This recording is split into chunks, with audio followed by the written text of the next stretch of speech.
ብጻት ስዩም የቤት ሰራተኛ በወንድሟ ተደፍራ የወለደችው ልጅ አውስትራሊያ ውስጥ ይኖር ከነበረበት ጠፍቷል። የት እንደገባም አይታወቅም። እናቱ ከዓመታት በኋላ ልጄን አፋልጉኝ እያለች በእናትነት አንጀት ስፍስፍ እያለች ወጥታለች። ተወዳጇ ድምፃዊት ብጻት ስዩምና ቤቷ ትኖር የነበረችው ሴት መሃል የተፈጠረው ምንድን ነው? የልጁ እናት ወይዘሮ ዓለም እንደምትለው ብጻት በመልካምነት ወስዳ ስታሳድገውና እሷም የእናትነቷን ልጇን እንዳሻት ስታይ ነበር ወይስ ሌሎች እንደሚሉት የብጻት ወንድም የደፈራት ሴት የወለደችው ልጅ ለክብሯ በመጨነቅ ልጁን ከእናቱ ነጥላ ወስዳለች? እናቲቱም ልጇን ሳታይ ለዓመታት በስቃይ ይኖራለች። በብጻትና በዚህች ወንድሟ ልጅ እናት መካከል ያለው ምንድን ነው? እሷው ጠፍቷል ስትል በአደባባይ የተናገረችለት ልጅስ ምን ውስጥ ገብቶ ነው? ሸገሪፎ ላይ ቀርባ በፍርሃትና በታላቅ ጥንቃቄ ስለ ልጇ መጥፋት የተናገረችው እናትስ ምን አለች? አብረን እንቃኘዋለን። እግረ መንገዳችን ብዙዎች ልብ ሳይሏቸው የሚያደምጡትንና ገና ሙዚቃው ከመጀመሩ ግልጽ ብልግና ያሉባቸውን ተወዳጅ ሙዚቃዎቿንም እንቃኛለን። ለጥቂት ደቂቃዎች አብራችሁን ዝለቁ።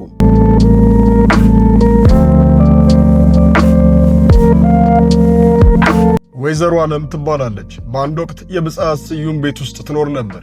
እሷ እንደምትለው ከሆነ እዛ ቤት ውስጥ በነበረችበት ወቅት ከአንጋፋዋ ድምፃዊት ብጻት ስዩም ወንድም ልጅ ወልዳለች። ልጁንም ሳታሳድገው ትተው ትሄዳለች። እንደ ምክንያትነት የምታስቀምጠው ደግሞ ልጁን ስትወልድ ገና ሕፃን እንደነበረችና እናት አባት ስላልነበራት ልጁን ማሳደግ አለመቻሏ ነው። ለአንድ ዓመትም ልጁን ይዛ ዘመድ ጋር ስታሳድግ ነበር። በኋላም ለአንድ ዓመት ያህል እዘውነ ብጻት ቤቱና ልጇን እንዳሳደገች ትናገራለች። ታዲያ ሕፃኑ አባቱና ክስቱ ብጻት ያሉበት ቤት ውስጥ ሲያድግ እናቱ መሆኗ ያልተነገረው እናቱ ልደቱን እየተጠራች ትሄድ እንደነበረ ተናግራለች። በዚህ ሁኔታ ልጁን ለልደቱ ብቻ እያየችውና እንደ ዘመዱና ቆይታ 12ኛ ዓመቱ ላይ የብጻት ወንድም ያርፋል። ብዙ ሳይቆይም ይባሱን ከሀገር ወጣ። ብጻት ልጁን ይዛ አውስትራሊያ መኖር ጀመረች። ታዲያ በቅርብ ጊዜ ብጻት አንድ የቴሌቪዥን ጣቢያ ላይ ስለ ቤተሰቦቿ ስታወራ ስለዚች ምስኪን እናት ልጅ አንድ ነገር ትላለች። አቤል ተስፋ የሚባል ሌላ ልጅ ደግሞ ነበር። ይህ አንደኛው ወንዱ ልጄ ከኛ ጋር ወጥቷል። የት እንዳለ በምን ሁኔታ ላይ እንዳለ አናውቅም፣ ልናገኘው አልቻልንም። ይህን ያየው የአቤል እናት ወንድም ከድሬዳዋ ድረስ በመምጣት ለዚች ምስኪን እናት የልጇን መጥፋት መርዶ ያረዳታል። በመውለድ አውቀው ባለማሳደግ የተቀጣችው እናት የናፍቆቷን አይኑን እንኳን አይተው የማታውቀውን ልጇን መጥፋቱን ስትሰማ ክፉኛ ልቧ ተሰብሮና የምታደርገው ነገር አታ ሰማይ ምድሩ ቢዞርባት ብጻትን ለማግኘት ትሞክራለች። ብጻትም ወደ ሌላ ቦታ ልትሄድ እንደሆነና ስትመለስ እንደምታገኛት እንደነገረቻት ተናግራለች።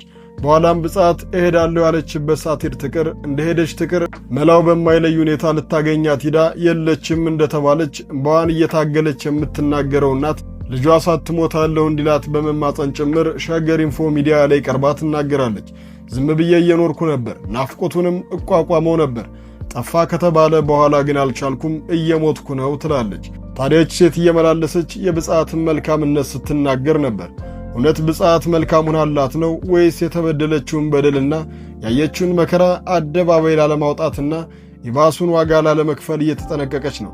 ከልጆቿ እኩል ማሳደጓንና ቤተሰቧን ይዛ ከሀገር ስትወጣም ጭምር ይዛ መውጣቷ እንዳለ ሆኖ እውነትች ሴት እንደምትለው ብጻት መልካሙን አላት ከነበረ ልጅና እናት መለያየቱ ምን ይሉታል? ከሀገር ይዘው የወጣችው ለተሻለ ኑሮ ነው ቢባል ሀገር ውስጥ በነበረችበት ወቅትስ ለልደቱ ሳይቀር ቤቷ ትመጣ የነበረችውን የልጁ እናት እንደ እናቱ እንድትሆን አልፈቀደችላትም። ከዛ ባሻገርም ልጁም ቢሆን ስለ እናቱ አልተነገረውም። ለልጁ መልካም ሕይወት ሲባል ልጁን ከሀገር ይዘው እስክትወጣስ የነበረውን ጊዜ ከእናቱ በገንጠል አግባብ ነው ወይ?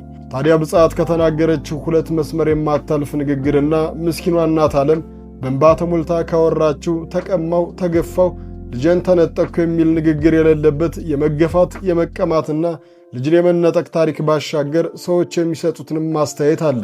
በማኅበራዊ ሚዲያ ላይ ጉረቤት እንደነበሩ ጠቅሰው አስተያየት የሚሰጡ ሰዎች እንደሚሉት ወይዘሮ ዓለም ልጁን የወለደችው በብጻት ስዩም ወንድም ተስፋዬ ስዩም ተደፍራ እንደሆነና በኋላ ላይ ለክብራቸው በማሰብ ልጁን ተቀብለው አውጥተው እንደጣሏትና በተደጋጋሚ ልጁን ለማየት ስትመላለስም በራቸው እንደዘጉባት ነው። ወይዘሮ ዓለም ፈርታ ዝም እንዳለችና እሷ እንደምታወራው ነገር ሁሉ በሰላም ሄደ እንዳልነበረ ይናገራሉ። ይህን አይነት አስተያየት ቢሰጥም የልጁ እናት መላልሳና ደጋግማ የብጻትን መልካምነት ስታነሳሳ ነበር። በእርግጥም ሁኔታው አላየ የብጻትን መልካምነት መመስከር የውዴታ ግዴታ የሆነባት ነበር የምትመስለው። ይሄ ለእውነት የቀረበ ግምታችን ነው። በእርግጥም ቢሆን የሚደነቅ አይደለም። ብጻት ከትናንት እስከ ዛሬ በዝና ከተሻገሩ ጥቂት ድምፃውያን መካከል አንዷ ናት። ዝነኛ እንደመሆኗ የስሟና የዝናዋ ነገር እጅጉን ያሳስባታልና ስሙ የገነነ እንዲህ አደረገ ቢሉትም ተደማጭነት በታዋቂው ሰው መዳፍ ላይ ነው። ብጻት ከያኔው እስከ ዛሬ የምትወደድ ድንቅ ድምፃዊት ናት።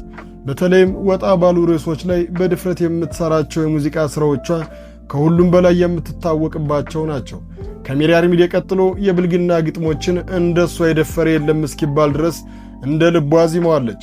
አንድ ሁለት የተሰኘው ሙዚቃውም እሷ በድፍረት ዘፍነው ብዙዎች ግን ለማድመጥ እንኳን በሀፍረት ዙሪያቸውን ይቃኛሉ። አንድ ሁለት ተባብለን ተዋውቀን ደግሞ ተነፋፍቀን ስትል ትጀምራለች። ወደ ኋላ ጉዱን ልታመጣው 2 3 4 ቀጠልን በኩራት ትላለች። እንዲህ ብላ ቀጥላ መኝታ ክፍል የሚቀሩ የሚመስሉ ወጎችን በውብ ግጥሞች አሽሞንሙና ታወጋለች። በዚህ በዚያ ተቀላጥፌ አራግፌ አነጣጥፌ ትንሽ ቀምሰን ትንሽ ሳስቀን ወዲያው ደግሞ አወላልቀን ደግሞ ወዲያው ያለ ሰቀቀን ማን ያላቀን በአንድ የተጣብቀን በሕይወቴ እንዲቻለች ቀን ጭራሽ በፍጹም ጭራሽ ማን እንደሱ ለልፍኝ አዳራሽ የኔ ጌታ የኔ አልጋ ወራሽ እያለች በድንቅ ዜማ ለስልሳ ስታዜም ብልግና መሆኑን እንኳን ያላስተዋለ ስንቱን አድማጭ በውብ ድምጿ ሙዚቃውንም ብርት ድረስ ይዛው ትዘልቅና በድንጋጤ እጁን ባፍታ ሲዘዋለች። አይተወው ሴትዮዋ በውብ የምታቀነቅነው ብጻት ናትና አያደንቃት ነገሩ ነውር ይሆንበታል። አድማጭ ሲወዛገብ እሷ መሞዘቋን ትቀጥላለች። ግጥሙን በስተት ቤተሰብ ፊት ብሎት ጥፊ የላሰና በስድብ የተጣፋም አይጠፋም። አቤት አቤት ሲጥም ደስ ሲል ሲያጋጥም ወየው እያለች ትቀጥላለች። ድንገት ወዳጇ ሌላ ቦታ ሄዶ ሲመለስ ተዋውቀው የወጉን የማድረሳቸውን ሻወር እስከ መውሰድ ድረስ ተሻግራ ትነከውና እንዴት አይጥም ነበር ባይሰበር ትላለች። ታዲያ ሙዚቃዋንና ሌሎችም የማይደፈሩ አይነት ሥራዎች ቢኖሯትም አይረሴ ዘመን ተሻጋሪና ሰው የሚሸቱ ድንቅ ሙዚቃዎችም አሏት። የበርካቶችንም ባይጠጣው አደራ ልጄን የተሰኘው ሥራዎቿም እናቶች በመንሰፍሰፍ የሚያደምጡት ነው። ደግነው መሰንበት እኔም እንደናቴ 9 ወር አርግዤ ተንበርክኬ አምጬ ፈጣሪ ያልቅበት አይኔም ባይን ያየሁኝ ልጄን ሆዴ አንጀቴ ከጎን ያስቀምጬ እያለች የት ይገኝ ነበረ የወላጅ አዋላጅ ስትል ልብ የሚያንሰፈስፍን የወላጅ ፍቅርን ወልደህየው ብሎ እስከ መመረቅ ያለውን ጥልቅ መዋደድ በልጅና በእናት እያጣጣመች ስንቱን ቤተሰብና ስንቱን እናትና ልጅ ታስነብተዋለች። በአስረሳኝና ፍቅር አውቃለሁ እንደ ቅርስ የሚቆጠሩ ሥራዎቿ ናቸው። ታዲያ አደራ ልጄ የምትለው ብጻት የቀማችውን ይሁን አሊያም ባደራ የተቀበለችው ልጅ ጠፍቶባታል። ወላጅናት ወይዘሮ ዓለምም በእንባ ተሞልታ ልጅ አለሁ በለኝ በማለት እየተማጸነች ነው። ነገሩ ምንም ሆነ ምንም ብጻት ስዩምና የወንድሟ ልጅ አቤል ተስፋዬ እንዲተያዩ እናትና ልጅም በሰላም እንዲገናኙ ምኞታችን ነው። አበቃን።